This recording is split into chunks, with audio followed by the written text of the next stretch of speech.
Hello, Learn and Grow family. This is Mr. Jonathan, and today we're going to be reading Penguin Post, written and illustrated by Debbie Gliori. Now let's begin. Milo was the youngest in a long line of Penguin Post penguins, but he wasn't going to be the youngest for long.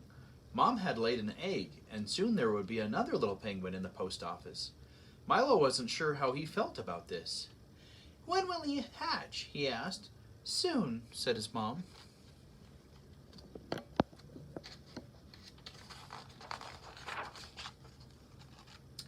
But the egg still hadn't hatched when Milo's mom had to go out on a food-finding expedition. That meant somebody had to sit on the egg, and that meant somebody else had to deliver the mail.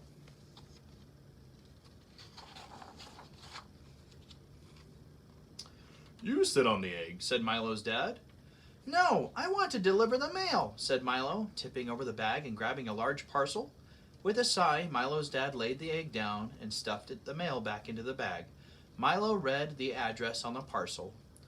Ursula Major, 11 Glacier Glade, The Pole, BR55RR.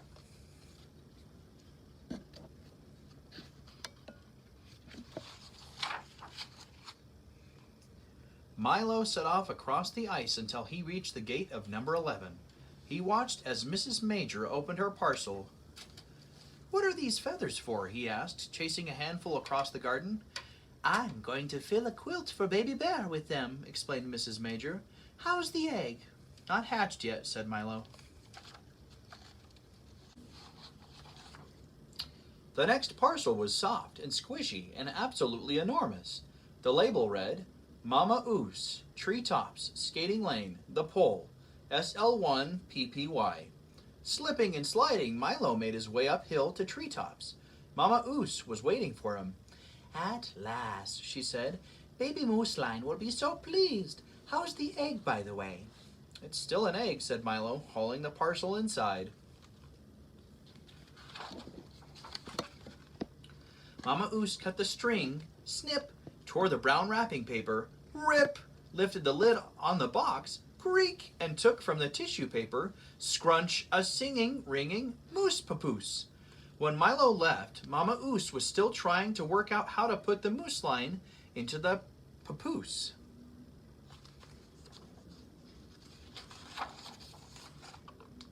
The next package was quite small and was addressed to Beautiful Vanity Hive, The Buzzwalk, The Pole, BU2 2ZZ.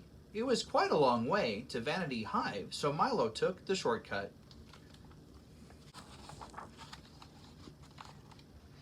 "For me?" squeaked Mrs. Tiffle, tipping open the package as soon as Milo handed it to her. Out fell a tiny sleep suit. Mrs. Tiffle sighed. "It's the wrong color. Baby Tiffany would look like a hairy raspberry in this. How's the egg?" Milo sighed. "It hasn't hatched yet."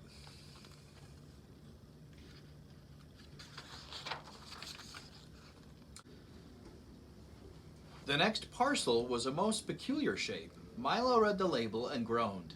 "The Cool Cat, dustbin number 8. 1 Chilled Hill, The Pole, ME10OW." Cool Cat wasn't the problem. It was Cool Cat's kittens. They scratched and squeaked and meowed all day long. Milo really hoped the egg wouldn't do that. When he reached number 8, Milo put the parcel on the dustbin lid and ran. Very fast.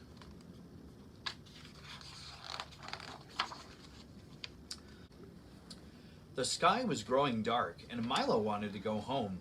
He peered into his mailbag. Only 2 more parcels to deliver.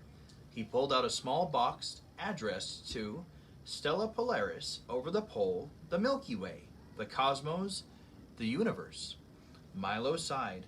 That was a long way away, but the mail had to get through, so he walked across the ice, through the forest, and up the rickety rope ladder to the lonely place in the sky where Stella Polaris lived.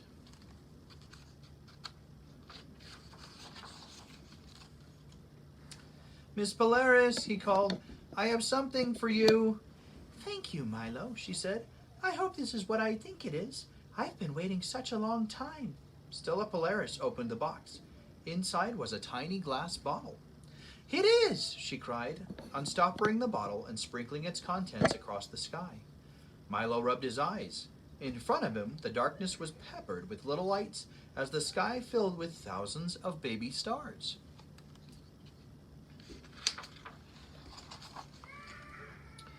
"Thank you so much for delivering my babies, Milo," Stella Polaris said. "What a star you are! Make a wish, any wish, and it will come true." Milo watched Stella Polaris hug her babies tight, and then something in the mailbag gave a loud crack. The egg! Suddenly Milo knew exactly what to wish for, to be back home with his family.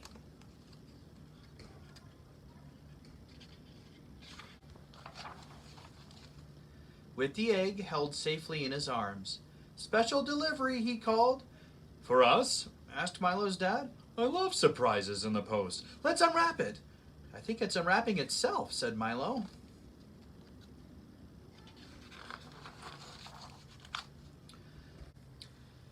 "I'm back," called Milo's mom, coming over for a hug. "How's the egg?" "It's a boy," said Milo. "Good heavens," said Milo's dad, reading the label on the parcel he'd been keeping warm all day. "To a very special big brother." Now who in the world could that be?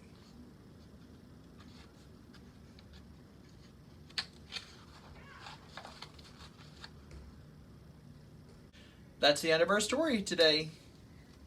Thanks for stopping by. Like and subscribe. Have a good day.